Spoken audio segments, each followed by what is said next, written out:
نحمده ونصلي على رسوله الكريم اما بعد اعوذ باللہ من الشیطان الرجیم بسم اللہ الرحمن الرحیم كل نفس ذائقة الموت وقال اللہ تبارک وتعالی وما محمد الا رسول قد خلت من قبله الرسل افإن مات او قتل انقلبتم على اعقابكم صدق اللہ العظیم۔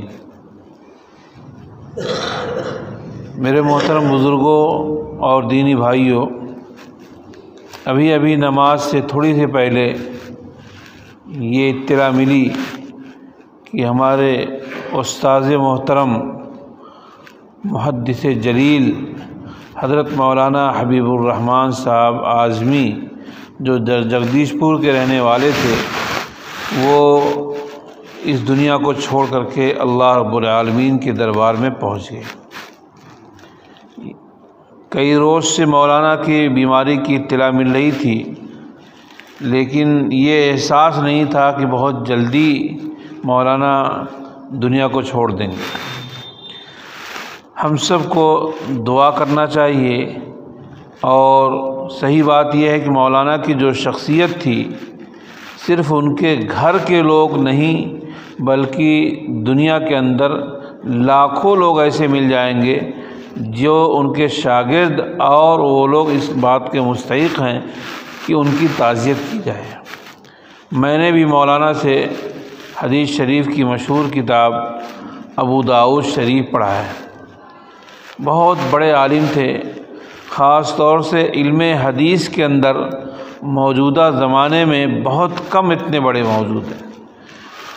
خاص طور سے فن اسماء رجال، جس میں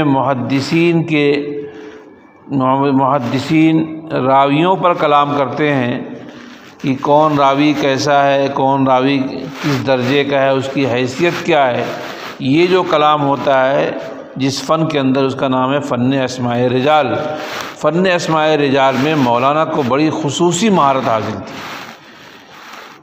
اور خوشی کی بات یہ ہے کہ مولانا حبیب الرحمن صاحب رحمۃ اللہ علیہ ہمارے اس گاؤں کے مدرسہ قاسم العلوم میں بھی تقریباً 3 سال تک آپ نے پڑھایا ہے، اور یہ ان کے پڑھانے کا جو دور ہے یہ سن 71 72 73 یہی دور ہے۔ اس دور میں مولانا یہاں پڑھا رہے تھے، ہمارے گاؤں میں پڑھائے ہیں۔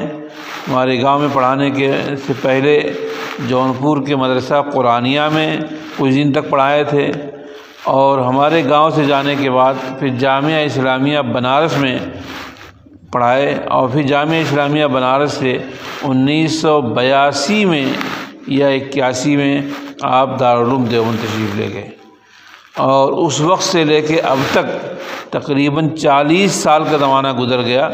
دارالعلوم دیوبند کے اندر استاذ تھے، اور زبردست استاذ تھے۔ اللہ تعالیٰ نے بڑی خوبیوں سے نوازا تھا، اور بہت ساری کتابیں ان کی آئی، خاص طور سے ابو داؤد شریف کی شرح بھی آئی، اور اس کے علاوہ تاریخی کتابیں بہت سی آئیں۔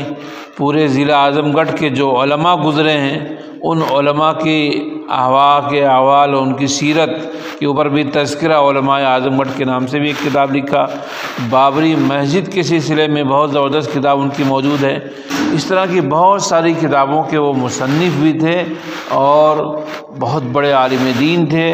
صحیح بات یہ ہے کہ ایسے عالم کا دنیا سے رخصت ہو جانا یہ اس بات کی علامت ہے کہ قیامت قریب ہے، اس لیے کہ رسول اللہ صلی اللہ علیہ وسلم نے ارشاد فرمایا کہ قیامت جب قریب ہوگی تو اللہ تعالیٰ علم کو اٹھائیں گے، تو علم کو اٹھانے کی شکل یہ ہوگی، ایسا نہیں ہے کہ قرآن آج یہاں موجود تھا کل یہاں سے کوئی لے کے چلا جائے گا، نہیں، بلکہ علم کو اٹھانے سے مراد یہ ہے کہ علماء کو اٹھا لیا جائے گا۔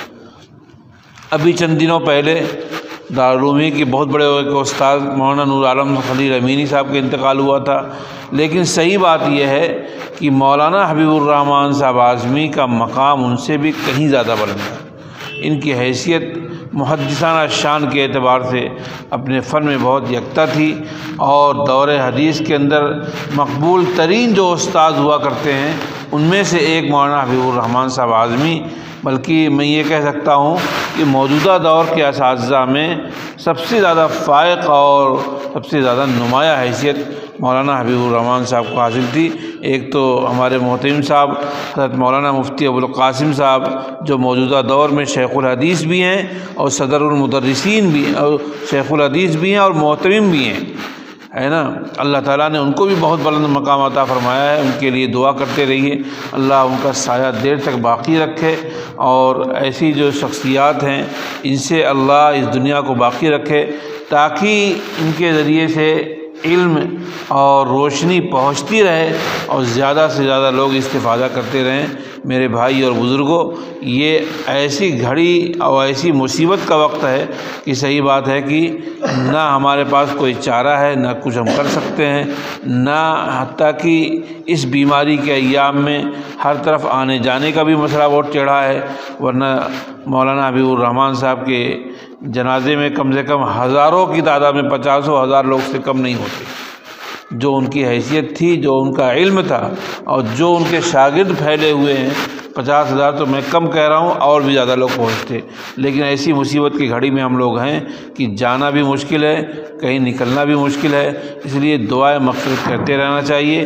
ابھی آپ حضرات نے دعائے مغفرت کیا ہے، اور ماشاءاللہ 6 بار آپ نے سورہ اخلاص پڑھ کر کے بخشا ہے، اور بھی ارادہ کریں کہ انشاءاللہ جب بھی ہم کو یاد آئے گا اور یاد کر کے ہم قرآن کریم کا ایصال ثواب کریں گے اور دعائے مغفرت کریں گے۔ دعا فرمائیے۔ اللہم صلی علی سیدنا مولانا محمد وعلی آل سیدنا مولانا محمد۔ ربنا ظلمنا انفسنا وان لم تغفر لنا وترحمنا لنكونن من الخاسرین۔ رب اجعلنی مقیم الصلاۃ ومن ذریتی ربنا وتقبل دعاء۔ ربنا اغفر لی ولوالدی وللمؤمنین یوم یقوم الحساب۔ اے اللہ ہمارے گناہوں کو معاف فرما، اے اللہ ہماری خطاؤں کو معاف فرما، اے اللہ ہماری چھوٹی گناہوں کو بھی معاف فرما، بڑی گناہوں کو بھی معاف فرما۔ اے اللہ جو ہم سے کمی کوتاہی ہو جاتی ہے، اے اللہ ہم سب کی معافی مانگتے ہیں۔ اے اللہ جو لوگ دنیا سے جا چکے، ابھی قریب ہی ابھی چند منٹ پہلے حضرت مولانا حبیب الرحمن صاحب اعظمی کا انتقال ہوا ہے، اے اللہ ان کی مغفرت فرما۔ اے اللہ والد صاحب کا بھی ابھی اسی مہینے کے شروع میں انتقال ہوا ہے، اللہ ان کی بھی مغفرت فرما۔ اے اللہ ہمارے گاؤں کے جتنے لوگ بھی دنیا سے گئے ہیں، اے اللہ تو سب کی مغفرت فرما۔ اے رب العالمین حاجی عرفان صاحب اور دوسرے بہت سارے ہمارے قریبی لوگ جو گئے ہیں، اے اللہ تو سب کی مغفرت فرما، گاؤں کے ایک ایک فرد کی مغفرت فرما، علاقے کے ایک ایک فرد کی مغفرت فرما۔ اے رب العالمین جو لوگ بیمار ہیں، اے اللہ ان کو شفائے کاملہ عاجلہ نصیب فرما۔ اے رب العالمین جو بیمار ہیں، اے اللہ جو مشکلات میں اخراجات سے پریشان ہیں، اے اللہ تو ان کے اخراجات کی شکل پیدا فرما دے، اے اللہ غیب سے انتظام فرما دے، اے اللہ مشکلات کو دور فرما دے، اے اللہ پریشانیوں کو دور فرما دے، اے اللہ حضرت مولانا حبیب الرحمن صاحب اعظمی کو جنت الفردوس میں اعلیٰ مقام عطا فرما دے۔ اے رب العالمین ہم سب تعزیت کے مستحق ہیں، ہمارا بھی مولانا سے ایک تعلق تھا، اور اس طرح کے تعلق رکھنے والے ہزاروں کی تعداد میں، اے اللہ تو سب کو صبر جمیل عطا فرما۔ اے اللہ زیادہ سے زیادہ قرآن کریم پڑھ کر کے ایصال ثواب کرنے کی توفیق عطا فرما۔ اے اللہ ہماری دعاؤں کو قبول فرما۔ سبحان ربک رب العزت عما یصفون وسلام علی المرسلین والحمد للہ رب العالمین۔